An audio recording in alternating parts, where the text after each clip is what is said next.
Igeret HaKodesh, Siman He, nous prenons la page 212. Commençons aujourd'hui une nouvelle lettre, relativement longue, mais aussi très intéressante. On y parle encore de Tzedaka. Le pasuk dit dans Shmuel, Vayaz David Shem. A priori, qu'est-ce que ça veut dire? Quel est le pshat? On raconte dans Sefer Shmuel que David a mené différentes guerres contre différents peuples. Et à l'occasion d'une de ces guerres, il a tué environ 18 000 soldats ennemis. Et David s'est donc fait une grande réputation quand il a éliminé toute cette armée. Il y a une autre explication qui dit que David ne s'est pas fait un nom, une réputation pour lui-même, mais pour tout le peuple juif. Parce qu'après avoir tué ses soldats ennemis, il les a fait enterrer. L'usage à l'époque, c'était plutôt d'empiler les têtes et de les exhiber, histoire de terroriser un peu les populations. C'était un usage un peu macabre, bien sûr, mais l'objectif, c'était d'étouffer toute volonté de résistance ou de révolte. Et David faisait la guerre, mais pas comme un sauvage. Les questions d'éthique au combat, c'était déjà une idée, une préoccupation à l'époque de David HaMelech. C'est pas seulement celle de l'armée moderne de Tzahal. Et on doit faire la guerre, mais proprement. Et David a donc enterré les soldats ennemis qui étaient morts au combat. Voilà pour le pshat, pour le sens simple de ce pasuk. Mais le Zohar explique complètement autrement ce pasuk. Ce pasuk ne parle pas de la victoire de David HaMelech, de son éthique au combat. Et il dit, ou piresh bezor HaKadosh. Il explique dans le Zohar, Mishum sheneemar, puisqu'il est dit, Vayi David ose mishpat u'tzdaka lechol amo v'chulei. David HaMelech faisait la justice, la tzedaka pour tout son peuple. Bacha Rabbi Shimon Vama. Rabbi Shimon a pleuré, il a dit, il va falloir expliquer pourquoi il a pleuré pour le dire. Man Avid Shma Kadisha B'chol Yoma, qui fait le nom de Dieu chaque jour? Man de Yahiv Tzedaka l'Miskane Chule. Celui qui donne la tzedaka à un pauvre. Après le pasuk qui dit Vayaz David Shem, on trouve un autre pasuk qui dit Vayi David ose mishpat tzedaka lechol amo. Que David faisait la tzedaka, mishpat et tzedaka, la justice, la tzedaka pour tout son peuple. Ce pasuk précise que David HaMelech a donné la tzedaka et le Zohar dit que Rabbi Shimon a pleuré quand il a dit il ne s'agit pas de se faire un grand nom pour lui-même ou pour le peuple juif. Il ne s'agit pas du nom de David HaMelech ou du nom du peuple juif. Il s'agit du nom de Dieu, de faire le nom de Dieu. Qui fait le nom de Dieu? Celui qui donne la tzedaka aux pauvres. Alors je récapitule. Le Zohar nous apprend que celui qui donne la tzedaka aux pauvres fait le nom d'Akadosh Baruch Hu. En d'autres mots, Dieu nous dit je m'en remets entre vos mains. Si vous donnez la tzedaka, je serai bien à ma place. Et bien sûr, il faut comprendre pourquoi et comment David HaMelech a fait le nom d'Akadosh Baruch Hu par la tzedaka. Alors l'Admor HaZaken va procéder progressivement, par étapes. Il va d'abord nous expliquer qu'est-ce que ça veut dire, qu'est-ce que ça représente le nom de Dieu. Ensuite, il va nous expliquer ce que veut dire faire le nom d'Akadosh Baruch Hu. Et finalement, il nous dira pourquoi, par la tzedaka, on fera le nom d'Akadosh Baruch Hu. Le nom d'Akadosh Baruch Hu est composé de lettres, et on va donc devoir commencer par expliquer ce que représentent les lettres qui composent son nom. Ça va nous occuper déjà un certain temps, et ensuite, on viendrons à ce qui nous intéresse. Que veut dire faire le nom de Dieu et comment la tzedaka permet de faire le nom de Dieu. Alors, on va comprendre cela en introduisant d'abord Mamar Hazal, Maseret Menachot, qui dit Al Pasuk. Pasuk dit Ki biyud ke Hashem tzur olamim. Par le Yud et le He, Hashem crée les mondes. Behe nivra olam hazeh, beyud nivra olam haba. Par le He a été créé ce monde. Par le Yud, le olam haba. Le monde à venir, le monde futur. Le pasuk dit, au début, Bitrou Hashem Adead, ayez confiance en Hashem pour toujours, Ki beyud ke Hashem tzur olamim, parce qu'Hashem est le créateur. Mais le pasuk aurait pu se terminer simplement, Ki Hashem tzur olamim, parce qu'Hashem est le créateur.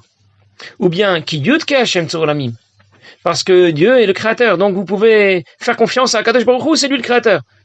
Mais le pasuk dit, Ki beyud ke Hashem tzur olamim. C'est le bête qui nous dérange ici. Le problème, c'est ce bête. Beyud ke Hashem tzur olamim, ça veut dire que Hashem crée les mondes avec le Yud et le He. Et la Gemara explique dans Maseret Menachot que Behe nivra olam hazeh, c'est le He qui intervient, le He du nom de Dieu qui intervient dans la création de ce monde. Et Beyud nivra olam haba, le Yud intervient dans la création du olam haba, du monde futur. Deux lettres interviennent donc dans la création des mondes. On distingue olam hazeh, olam haba, notre monde et le monde futur. Le He intervient dans la création de ce monde et le Yud dans la création de Olam Haba, du monde futur. Alors l'Admor HaZaken va d'abord commencer par expliquer ce que veut dire Beyud Nivra Olam Haba. Par le Yud a été créé le Olam Haba. Alors je récapitule. Nous devons expliquer différentes choses et on va procéder par étapes. Pourquoi le Zohar déclare que celui qui donne la tzedaka fait le nom de Dieu? Que veut dire faire le nom de Dieu? De quelles lettres se compose ce nom de Dieu que nous allons faire par la tzedaka? Pourquoi la lettre Yud est associée à la création de Olam Haba, du monde futur? Et on va donc commencer par expliquer ce que c'est que le Olam Haba. Pérouche. Ça veut dire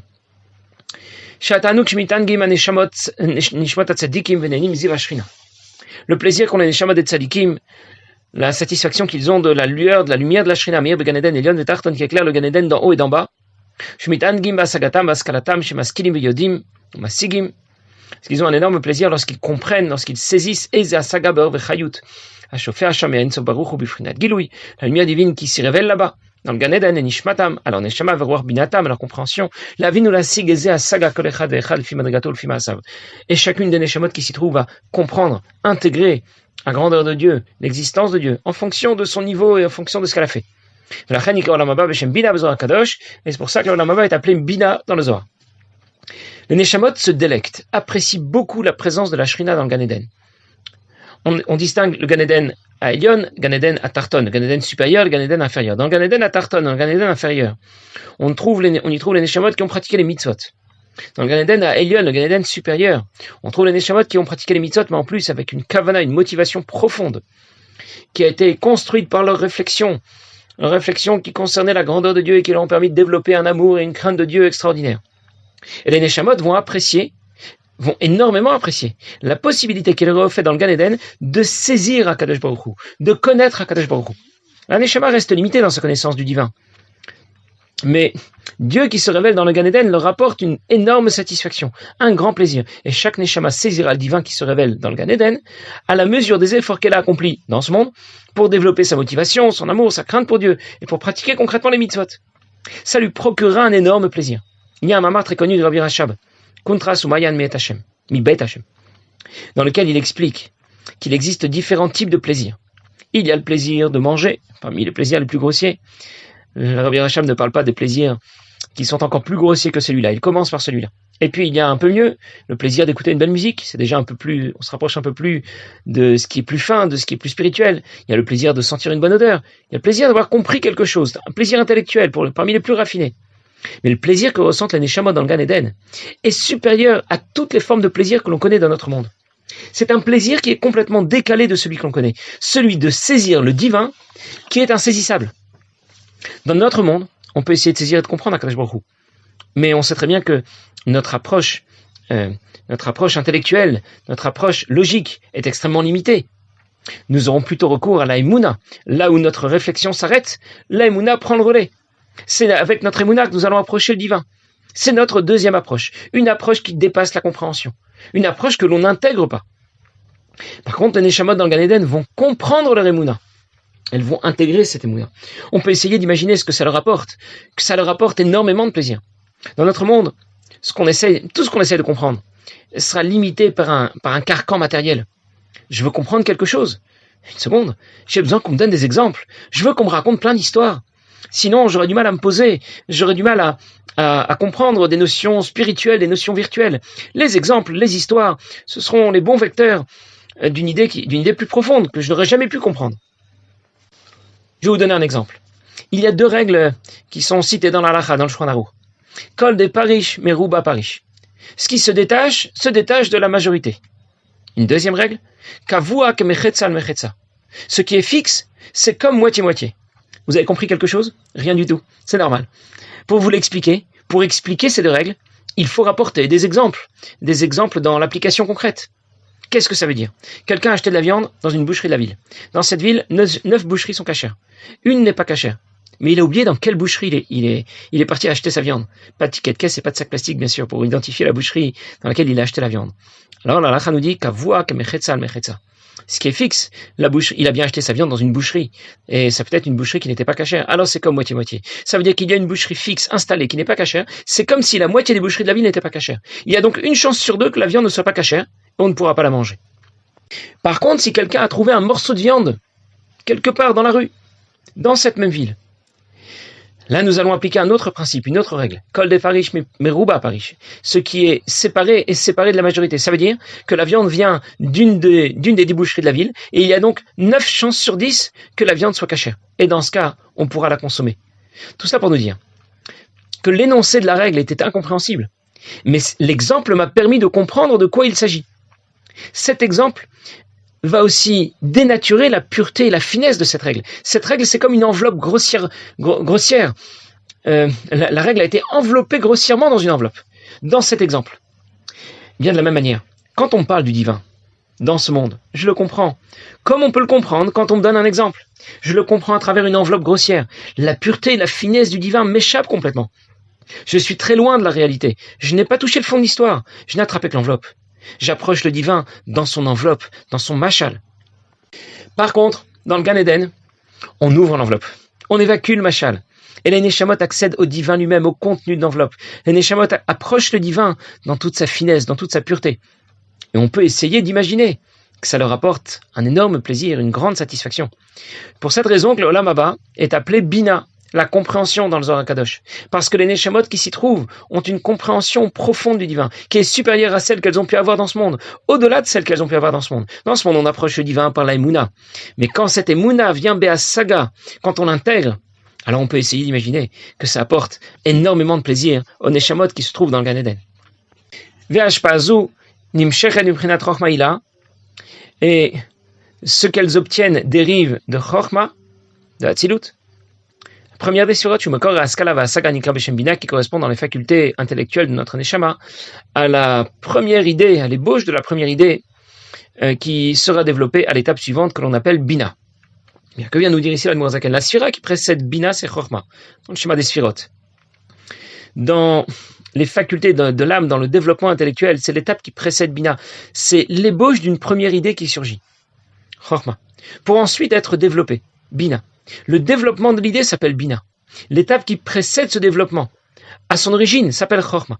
Alors je récapitule. Lorsque, dans ma Sechet Menachot, on rapporte le pasuk Biyud K'Hashem Tzukulamim et que l'on nous dit Biyud Nivra Olam Haba, c'est le Yud du nom de Dieu qui intervient dans la création du monde futur. Le monde futur, c'est le monde dans lequel vont se retrouver les Neshamot. Olam Haba, c'est le monde dans lequel les Neshamot saisissent le divin d'une façon exceptionnelle.